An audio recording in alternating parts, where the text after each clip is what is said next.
In this video, I'll show you step by step how to make a basic ring using just wire. And this will also get you started with all the basic jewelry making tools. And for this tutorial, we're going to be using copper, due to it being one of the cheapest materials you can get. But of course, you can use all these same techniques on gold, silver, and brass. And you could pick up wire like this from your local hardware store for pretty cheap, or if you're lucky, they'll give you some scrap materials for free. That being said, there is some extra work to clean it all up, and there might be limits to your size options. So depending on your needs, you might want to buy exactly the size you want on a clean spool like this. But for this video, I'll be using the scrap material myself, and cleaning it off is pretty straightforward. Just take a sharp blade and cut off the plastic. And then you can just kind of peel it off like this. And for this project, I just need a small length of about 5 to 6 inches. And if you don't already have flush cutters, I highly suggest investing in some, just because they come in really handy for a lot of projects. Another must-have tool in my opinion is a rawhide hammer, and these come in different sizes, at different price points. And these are known as non-marring hammers. Because they're made out of a softer material, they don't really leave marks on whatever you're hitting with them. That means I can lightly hammer this copper and roll it around to make it straight without worrying about it leaving a bunch of dents in it. And just make sure you do this on a hard metal surface of some kind, and not something like wood because the metal will dent the wood. And with this being round wire that I'm using, once I'm able to smoothly roll it like this, I know that it's going to be straight enough to use. And with that to my liking, I'm going to move on to the end of the wire because we need to get this as flat as possible. And to do that, I'm going to be using a file and my bench pen, which is basically just a piece of wood with a slit cut out of it. And these come in different shapes and sizes at different price points. And if you're just starting out, I don't really suggest getting the one that I have, mostly due to its price point, when you could pick up a basic one for anywhere from $10 to $15, and you'd be able to clamp it onto your work area with no problems, or permanent holes. You can also get one that clamps on that has a built-in anvil, so you can double up on what your tool can do, and the setup is around $25. But anyways, whatever one you get, you just need to cut a small triangle in the front of it. This way you have something to hold your wire while you file it flat. And when filing the wire down, make sure that your file is actually flush with the top of the bench pen. And make sure to rotate the wire ever so often, and you should have a flat uniform surface. And this will work good enough for now, but if you have it within your budget, definitely look into getting a miter block like this one. It makes this a lot quicker, easier, and way more precise. But like I said, you can make do without it. So with all that done, we can take some measurements now and figure out how long this needs to be the right size ring. And to do all that, I'm going to be using some digital calipers. And if you've never used these before, make sure they're completely closed and push 0 on them to zero everything out. That way you can make sure things are accurate, and as you can see, this piece of wire is 2 millimeters thick. But we do need another measurement, which is the internal diameter of the ring itself, and that's where ring sizers and ring mandrels come in handy. When it comes to the ring sizers themselves, they are in full or half sizes, and on this one, half sizes are marked with a dash. And of course, you can test these out on your own fingers or client's fingers to figure out the size that you need to make. For this video, I'll be making a size 10, and to get the measurement we need, we're going to use the back part of our calipers. That way you can fit them inside of the ring. And when you're measuring something like this, you can turn the object a little bit and it'll kind of find center as you're expanding the calipers. But now we need to talk about the math behind all this, which is going to scare a lot of people off. So I'm going to try to break this down as simple as possible, and it should just be plug and play with the numbers. And of course, I highly suggest using a calculator for this. So the first thing we need to do is plug in the measurements we got. So our material thickness, which was 2, and the ring internal diameter, which was 19.6. And with all that in place, we can do the math now, starting by multiplying the thickness by 0.85 or 85%, which will give us 1.7, and then we just have to add that to the ring diameter, which will give us 21.3, and we just need to multiply that by 3.14 or pi, and we'll end up with 66.88. And I'm going to round this up to 67 millimeters because it's already close enough, and there's always a little bit of waste after cutting and filing. So hopefully that made the math part of this a little bit easier to understand, and now we just need to set the calipers to the right measurement and lock it in place. And you can kind of just hook the top of the calipers onto the flat part of the wire and use the lower part of the jaw to scratch the wire, which you can see right here. And now we can cut this. You can use some flush cutters, but I suggest using something else that is a must-have tool, which is a jeweler's saw. And this is a 5-inch saw frame, which is the size that I suggest, and it uses these very small saw blades. These also come in all different sizes for different materials, but for most of the stuff I work with, this is the size that I use. And if you've never used one of these before, be very careful with these blades. They're extremely sharp, and when loading it into your saw frame, make sure the saw blades are actually facing out and down. And the blades themselves are actually just held in the frame with these clamping mechanisms. And when it comes to attaching the top part of the blade to the saw frame, you do need to put pressure on it, so I typically just kind of push it up against my workbench a little bit, and then tighten down the clamp. And once you pull it away, the blade should be pretty tight in the frame. But also keep in mind you can overdo this, and if you do, you'll snap the blade in half. Also, whenever you're using a saw blade like this, you want to use some sort of lubricant like this one I have here. And keep in mind when when you're sawing something, you are removing material, and it's all going to end up on your lap or on the floor. I happen to have a drawer on my workbench to catch it all, but if you don't have a setup like mine, you can always just put a cloth in your lap to catch most of it. But as you can see, the saw can cut through this metal pretty quickly, and depending on how straight you can cut, there's very minimal cleanup needed. So with all of that done, we pretty much have the perfect size ring blank to make the ring that we wanted, and we can start shaping it now. But to do that, we're going to need to anneal it using a torch. And depending on your location and setup, there's a few options for this. So like this butane torch, just about everyone will have access to one of these, and might be your only option in some countries. They're very easy to use and refill using one of these canisters that you can get almost anywhere. Another option that comes in actually pretty cheap are propane plumbing torches. And these work really well and last a very long time. And my personal torch option is a oxygen acetylene torch using a mini torch, like this one. But I don't really suggest this for beginners, seeing that it's very expensive to get all set up, and it can be very dangerous if you use it wrong. And I'll make a full video about that in the future. And the torches are not only used for annealing the metal, it's also for soldering. And when we talk about soldering, a lot of people think about these. And unfortunately, you can't use this kind of setup. It's just not able to get hot enough, and the solder that it does use is way too weak, and very low percentage of silver. But back to the annealing process, you have to put your metal on something that's not going to burn, and I like to use charcoal blocks. It also comes in very handy for soldering. But when you're annealing your metal, you want to be constantly moving. That way you can evenly heat the metal, and so you don't get any hot spots that can cause melting. And I'm going to show this annealing process in real time. As you can see, the metal is changing color. On copper, as you move around, it will start to turn rainbow in the cooler spots, and then that will slowly turn black. And once that starts happening, you'll notice that the material will start to glow a little bit, and you just want to keep it at that light glow for a couple seconds, and then you can stop. But now the metal is all tarnished, and we need to clean that off. And to do that, I'm going to be throwing it into this crock pot that has acid inside of it, which is also known as a pickle pot. And the reason why we're using the crock pot is because acid works a lot quicker when it's warm. This is the dry acid that I use, and it lasts for a very long time, and you pretty much just mix it into water. But if you're on a budget or just need something that's going to work right away, you can always use white distilled vinegar and salt. When it comes to your amounts of this to use to make it work, it doesn't really matter, to be honest. I've had good results just filling up the crock pot full of white vinegar and mixing in a tablespoon of salt. That being said, you do need a dedicated crock pot for this, or slow cooker, mostly because the acid is removing all the tarnish and the oxidation, which is little bits of metal. And that's pretty much going to get embedded into the crock pot. And if you use it for food again, you'll get all that into your food and basically poison yourself. Luckily, these are very cheap, especially small ones. As you can see, you can get one from Amazon for under $15. Also, make sure to check out your local thrift stores because they'll be like $2 to $5 there. You will need to use some copper tongs when taking things out of the pickling solution, and whatever you do, do not put any type of steel inside of it because it will cause a chemical reaction. But anyways, our ring blank has been in here for a few minutes, and you can see that it's all nice and clean now. And we're going to want to rinse this off in some clean water, and I'm going to dry this off using a paper towel, and you can see how much copper has fallen off of it. But with all that done, we can now finally shape this into a ring shape, seeing that the metal is now soft, and I'm going to bend it around the ring mandrel itself at a little bit of a bigger size than I need. And the two end parts of the ring will be sticking up like this. You can hammer them down using the rawhide mallet, and I usually do this about one size bigger than whatever the ring is going to be, and then just take some pliers that don't have any teeth built into them, because we don't really want to damage the material, and then you just want to bend the ring into almost a D shape so both of these ends come together. Just make sure you don't do any type of sharp bends to this because it will be almost impossible to get cleaned up. And of course, you can also use your fingers to slightly move the metal around because it should be relatively soft still. The most important thing to keep in mind is we need both of the ends to be perfectly aligned and as tight against one another as possible. I feel like one of the best ways to do this is to separate it, kind of like I'm doing in the video now, and push them past one another and then slightly pull back, and it will kind of act like a spring and push the two ends together. That being said, it still might not be perfect, and we really don't want any type of gap right here. So if you still have a gap here and see a little bit of light through it, you can always run a saw blade through it, and it should make everything completely flush. And after sawing through it, I actually release the saw blade from the frame and just pull it through, mostly because I don't want to bend things out of place. And as you can see, there's no gap here now, and it's perfect for soldering. And to do the soldering, I'm just going to lay it down on my charcoal block, and I'm going to use something called Flux, which mine is a paste flux, that you just brush onto the area where you're going to be soldering. And what this does is it keeps your metal from oxidizing, because solder will not stick to dirty metal. But before adding the solder, I'm actually going to preheat the piece a little bit and dry out the flux. And you can see the metal started changing color, but it still looks clean at the spot where I had the flux. When it comes to silver solder, it comes in a few different melting points. And most of the time, you're actually going to be using hard solder, which has the highest melting point, but it also has the highest amount of silver in it. And using some tweezers, I could pick some up and place it right on the solder joint. And if you're thinking right now, why am I using silver solder instead of something like a copper solder so it would match and blend in better? That's because unfortunately all the copper solders that exist that I know of don't really work that well, and they still look silver, so defeating the entire purpose. And from my experience, most people really don't even care about the silver lines on copper jewelry, but if you really want to get rid of them, there is a way. I actually have a full video on how to do this, and it will show you how to copper plate everything, using that chemical reaction I warned you about earlier when it comes to the pickle pot and putting any type of steel into it. So make sure to check out that video after this one. But anyways, back to the actual soldering process. Just like when we were heating this up to anneal it, we're going to evenly heat the entire piece, basically continuously moving the torch around. And once you can see everything start to change colors, you can start focusing more on the area you want the solder to actually flow to. And solder will naturally flow to the hottest point. So if the solder turns into a liquid and kind of sticks to one side, you can heat the other side a little bit more and it should jump across.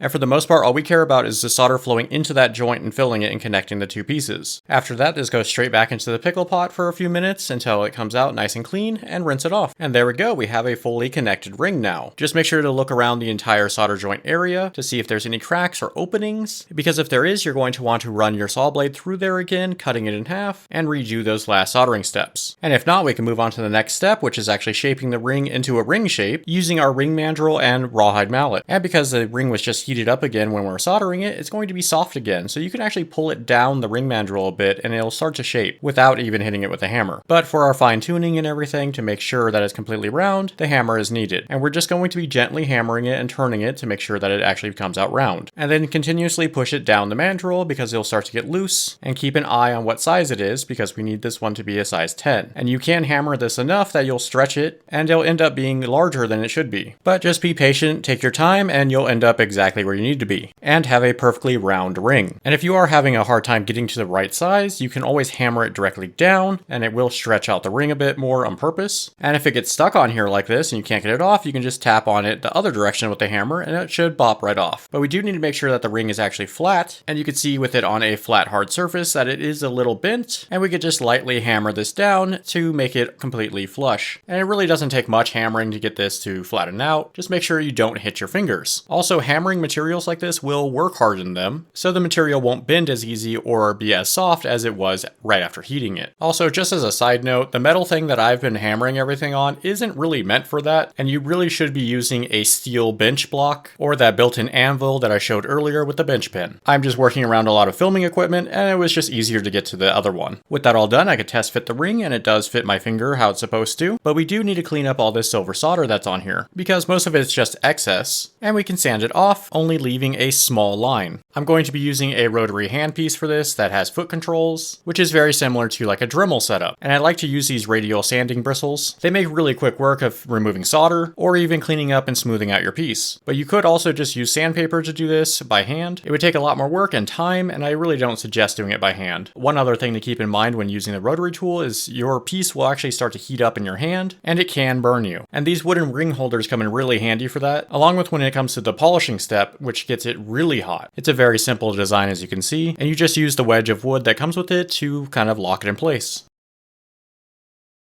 And it makes it a lot harder to accidentally drop.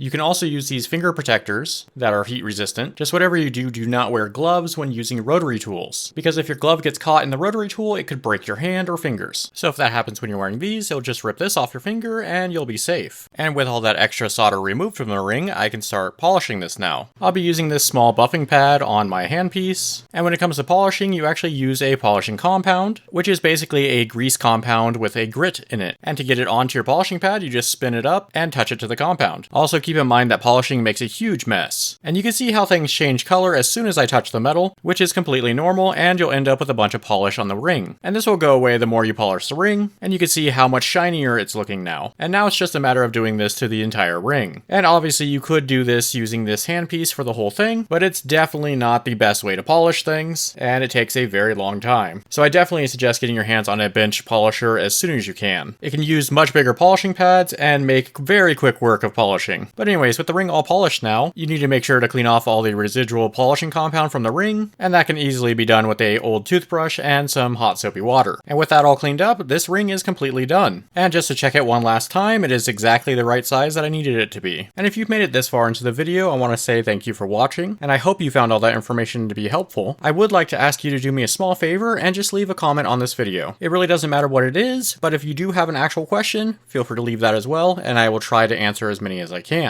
And as a thank you for doing that, here are some more techniques that might come in handy. So if you wanted to add some nice texture to your ring, you would do everything I showed in this video up to the polishing step, but you'd want your ring to be about half a size too small. And then you can use a hammer like this one that has a ball on one end, and start hammering all the way around the ring, which will leave smooth dents all the way around it, and slowly start to stretch the ring out. And you'll have to keep sliding the ring down so it's tight on the mandrel, and you pretty much just keep hammering it all over until you get to the size you want.